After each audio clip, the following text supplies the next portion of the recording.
Olá, amigos e amigas do saber. Nesse episódio de hoje, nós vamos falar sobre os tipos de ateísmo, ou sobre as variedades da descrença. O ateísmo é popularmente definido como falta de crença em Deus. Enquanto essa definição capta algo de verdadeiro, ela é muito ampla e pouco útil para a reflexão. Porque na filosofia, definir significa delimitar, e quanto mais ampla uma definição, tanto pior ela é. Nós vamos ver então que o ateísmo não é simplesmente não crer em Deus. Nós vamos fazer uma diferença entre ateísmo e agnosticismo e mostrar que dentro do ateísmo há correntes e subcorrentes, há formas diferentes de expressar a descrença em Deus na forma do ateísmo. Acompanhe.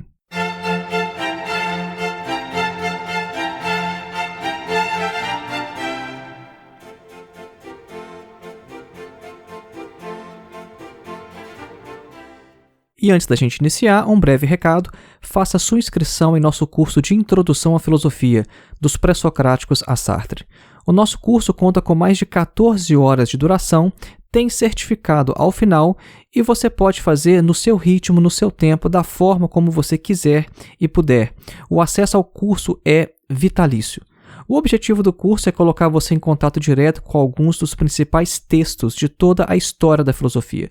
Nosso objetivo é fazer com que você leia as fontes primárias, leia os próprios filósofos, e não meramente comentários ou literatura secundária. Para mais informações, acesse o link que está na descrição deste episódio, ou então o link que você pode encontrar em nosso site www.filosofiaepsicanalise.org. O ateísmo é apenas uma das formas de descrença em Deus. Além disso, como nós já mencionamos no início desse episódio, há vários subtipos de ateísmo. É possível, por exemplo, o indivíduo ser um descrente, mas sem ser ateu. Só que todos os ateus, eles são descrentes. Então perceba essa diferença. Eu posso não crer em Deus, mas nem por isso eu sou um ateu. Agora, todo ateu, ele é sim um descrente. Por quê? Porque o indivíduo ele pode não crer em Deus pelo fato de ser agnóstico. E nós vamos ver em breve, o agnosticismo é algo diferente do ateísmo. De forma geral, a descrença em Deus ela inclui os seguintes tipos ou subtipos. Primeiro, a suspensão agnóstica da crença de que Deus existe ou não. Ou seja, a posição do agnosticismo é a posição de que a razão não é capaz de decidir sobre esse assunto. E é, por exemplo, o resultado ao que chega a crítica do Kant. Na crítica da razão pura, o Kant vai mostrar que a razão não dá conta de decidir sobre a existência de Deus. A palavra agnosticismo, se você perceber bem, ela vem de agnose. Agnose, ela tem ali na raiz gnose, que quer dizer no grego conhecimento, e um prefixo de negação a. Porque o a ele é um prefixo de negação no grego. Então, agnose quer dizer não conhecimento. O agnosticismo, portanto, é a posição de que não é possível saber. O agnóstico, na prática, é aquele que acha que poderia acreditar em Deus, mas não tem razão para isso, e ele também poderia não acreditar. Ele poderia ir para qualquer um dos lados, só que como ele acha que não é possível decidir sobre isso, o que o agnóstico faz? Ele suspende o juízo. O agnóstico ele diz, não é possível saber, eu não afirmo nenhum lado e nem o outro. A segunda variedade da descrença é o próprio ateísmo. O ateísmo é a descrença aberta. Enquanto o agnóstico ele acha que não pode ir para nenhum lado, o ateu é aquele que está em um dos lados. Só que o ateísmo não é sempre a mesma coisa. Não são todos os ateus que expressam a mesma forma, o mesmo tipo de ateísmo. Então, o ateísmo ele ainda pode ser subdividido em ateísmo positivo e ateísmo negativo. O ateísmo positivo é uma descrença ativa em Deus, enquanto que o ateísmo negativo é a ausência da crença em Deus. Observem que o ateísmo negativo ele se parece um pouco com o próprio agnosticismo, mas há uma diferença. O agnosticismo ele é uma incapacidade de decidir. O ateísmo negativo não, ele já escolheu um lado, mas ele está nesse lado porque ele não acredita em Deus. É como se o ateu negativo dissesse, eu não tenho crença em Deus e não tenho a possibilidade de desenvolver crença em Deus. O agnóstico, ele pode vir a crer. Ele está no estado de suspensão do juízo, mas pode ser que algum dia apareça algum motivo que irá lhe levar para um lado ou para o outro. O ateu negativo, não. Ele está numa situação de descrença, mas não por suspensão do juízo. É porque ele não pode acreditar mesmo, ele não consegue acreditar. Então ele já se situa automaticamente ali do lado do ateísmo. Vejam que a distinção ela é bastante tênue, né, entre o agnóstico e o ateísmo. Mas a questão que vai fazer a diferença aqui é uma tomada de posição. Observem que todos os ateus positivos, eles são também negativos, só que o contrário não é verdadeiro. Vejam, o ateu positivo é uma descrença ativa em Deus. Bom, se o indivíduo tem uma descrença ativa em Deus, isso significa que ele não tem crença em Deus, ele tem uma ausência da crença em Deus. Por isso que o grupo dos ateus positivos vai englobar todo o grupo dos ateus negativos, mas o contrário não é verdadeiro. O ateu negativo ele não é necessariamente um ateu positivo, porque o indivíduo pode simplesmente manifestar ausência da crença em Deus, mas não ser por isso um descrente ativo. Observem que neste momento a gente já começa a ter uma definição mais clara de ateísmo, a gente consegue já enxergar o ateu com mais nitidez. No início deste episódio, a gente falou que ateísmo, por si, é uma definição bastante ampla. E agora a gente já começou a distinguir o ateu do agnóstico e a gente está vendo que a gente tem o ateísmo positivo, o ateísmo negativo. A gente já viu que todo ateu positivo ele é negativo, mas que nem todo negativo é ativo. E agora a gente vai aprofundar ainda mais. E nós vamos ver que tanto o ateísmo positivo quanto negativo pode ser dividido em militante e moderado. O que significa um ateísmo militante? O ateísmo militante ele tende a pensar que a crença em Deus é não apenas falsa, mas também nociva. Enquanto que o ateu moderado, seja ele positivo ou negativo, ele pensa que a crença em Deus é de fato injustificada, mas ele não vê nela algo nocivo. O ateu militante é aquele ateu, por exemplo, que acha que as religiões devem acabar e, em alguns casos extremos, até mesmo serem proibidas. O ateu militante ele vai fazer uma cruzada contra a religião porque ele acha que a religião é um mal social. Nós encontramos esse tipo de crítica nos mais variados espectros políticos. Já o ateísmo moderado ele vai pensar o seguinte, olha, eu sou ateu, eu acho que a crença em Deus é injustificada, mas deixa as pessoas terem suas religiões para lá. As religiões, elas não fazem esse mal todo que o ateu militante, ele pensa que faz. Então, eu não concordo, eu acho que não faz sentido, mas que as pessoas tenham as suas religiões se elas quiserem. Então percebam que nós temos um quadro ainda melhor agora, porque a gente já consegue distinguir entre aquele ateu militante, ou seja, aquele ateu que não concorda com a existência de Deus, acha que é uma crença injustificada, mas que também quer acabar com a religião, e aquele ateu que é moderado, ele não acredita. Mas ele acha, por seu lado, que não há problema algum em as pessoas terem religiões. Um terceiro ponto que a gente pode utilizar para classificar melhor as variedades da descrença é a distinção entre o ateísmo prático ou filosófico. Na verdade, nem só o ateísmo, tá? A gente pode classificar aqui tanto o ateísmo quanto o agnosticismo, tá? Então, mais uma vez, tanto o ateísmo quanto o agnosticismo, eles podem ser prático, ou seja, não refletido, ou então filosófico, que é refletido ou intelectualizado. Os ateus filosóficos têm a razão em grande estima.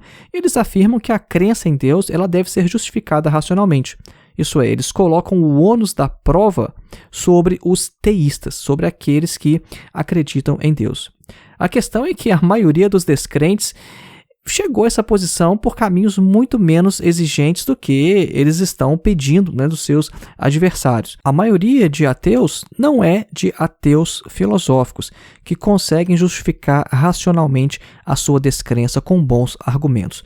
No máximo que a gente vai ter ali são racionalizações, né, como são chamadas na psicanálise, que é o caso de que quando você não consegue encontrar a razão para uma determinada crença ou comportamento, você acaba inventando de maneira inconsciente uma razão para justificar e não deixar uma lacuna na consciência. Então, estes foram os ateus filosóficos, né? Nós dissemos que tanto o ateísmo quanto o agnosticismo podem ser práticos ou filosóficos. Os filosóficos são esses, põem a razão em grande estima. Agora, por outro lado, há vários ateus que não possuem nenhuma justificativa racional para a sua descrença, assim como a maioria dos crentes também não é capaz de justificar sua fé através da razão. Nesses casos, as explicações de Freud podem nos ajudar a compreender os motivos psicológicos mais profundos tanto da fé, ou seja, tanto da crença em Deus, quanto da descrença, quanto do ateísmo. Eu mesmo conheci um ateu desse tipo, era o meu tio, na verdade. Ele afirmava que não acreditava em Deus, se declarava como ateu, mas não tinha nenhuma justificativa intelectual, racional para fundamentar a sua posição. E o crente ele não pode cobrar que o ateu ele tenha uma fundamentação racional para isso, como se a posição default, como se a posição padrão fosse a crença em Deus. De um ponto de vista social, o indivíduo pode até ser levado a pensar que a posição normal, a posição default, é a posição da crença em Deus, porque a maioria das pessoas acredita. A questão é que nós não podemos experimentar Deus através dos sentidos, e se o indivíduo está em uma situação de descrença, ele teria que ser levado através de evidências a essa crença em Deus. A questão é que a maioria dos crentes não é capaz de fazer isso. Eles não vão conseguir, por exemplo, fazer um discurso sobre teologia natural, eles não vão conseguir apresentar as provas de Tomás de Aquino, as 5 vias para demonstrar a existência de Deus e etc. Então, nesse aspecto, esse tipo de ateu, que é o ateu prático, ele não se difere muito do crente prático. E nós mencionamos agora há pouco que Freud poderia talvez nos ajudar a compreender o ateu prático, assim como o crente prático. Então eu faço unicamente referência aqui a uma obra do Freud chamada O Futuro de uma Ilusão, na qual ele vai discutir o futuro da religião, que é aquilo que ele chama de ilusão nessa obra. Ele inclusive diz que ele chama de ilusão não porque seja falso, ilusão não tem nada a ver com falsidade. Ele chama de ilusão unicamente por ser oriundo de desejos infantis. Então, nessa obra, o Freud ele vai fazer uma relação entre a nossa situação de desamparo enquanto nós somos crianças com a relação de desamparo que nós experimentamos na vida adulta. Nós já falamos aqui nesse podcast, tem um episódio tratando sobre isso. O que o Freud fala basicamente é o seguinte: quando nós somos crianças, nós estamos numa situação de desamparo diante do mundo. A gente cai, rala o joelho, a gente machuca, a gente sente fome, e a fome é percebida pelo bebê como uma sensação de dor.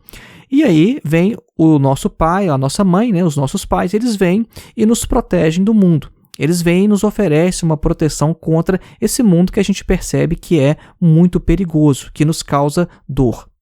O que acontece, vai afirmar Freud, é que quando nós somos adultos, nós nos encontramos novamente na situação de desamparo, quando nós percebemos, por exemplo, que nós não temos nenhum remédio contra a morte. Quando nós percebemos que a natureza é muito mais forte que nós.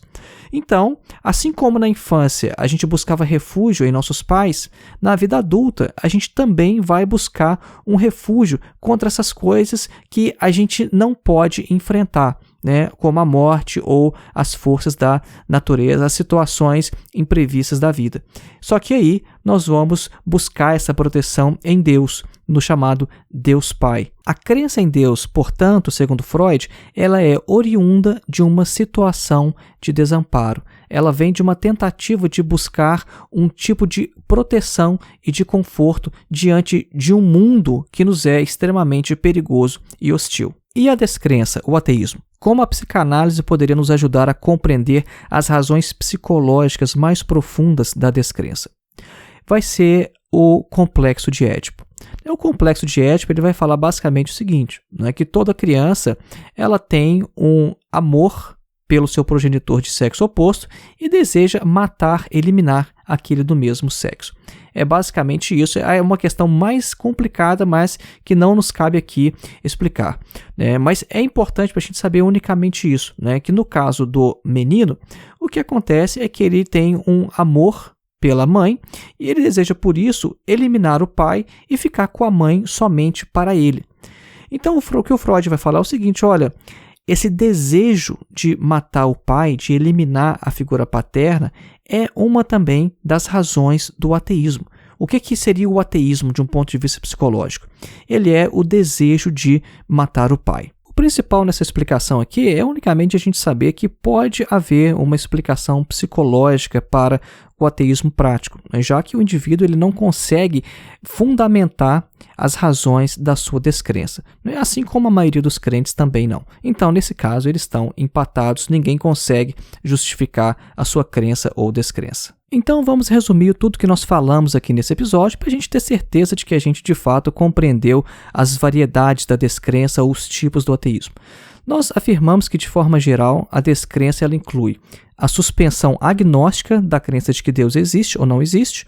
Nós até mencionamos que é um resultado da crítica kantiana. O agnóstico é aquele que não pode decidir nem para um lado nem para outro.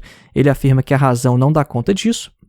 O segundo ponto foi o ateísmo enquanto descrença aberta. E o ateísmo, por sua vez, pode ser subdividido em ateísmo positivo, que é uma descrença ativa em Deus, e o ateísmo negativo, que é a ausência da crença em Deus. Depois nós vimos que tanto o ateísmo positivo quanto o negativo, eles podem ser ainda mais subdivididos em um ateísmo militante, ou seja, ele vai pensar que a crença em Deus é não apenas falsa, mas também nociva, ou o ateísmo moderado. Ele vai dizer que a crença em Deus é de fato injustificada, só que o ateu moderado ele não vê nada de nocivo na crença em Deus ou nas religiões. E o terceiro ponto que nós vimos é que tanto o ateísmo quanto o agnosticismo, eles podem ser práticos ou filosóficos. Eles são práticos quando eles são não refletidos. O ateísmo prático é muito como a crença prática em Deus, uma crença funcional que as pessoas simplesmente têm em Deus. Então, do lado do ateísmo também tem isso, um ateísmo prático não refletido.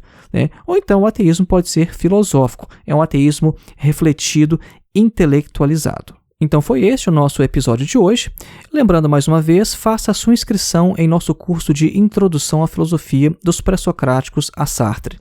O link para o nosso curso se encontra na descrição deste episódio, ou então você também vai achar um link em nosso site www.filosofiaepsicanalise.org. Um grande abraço e até o próximo episódio.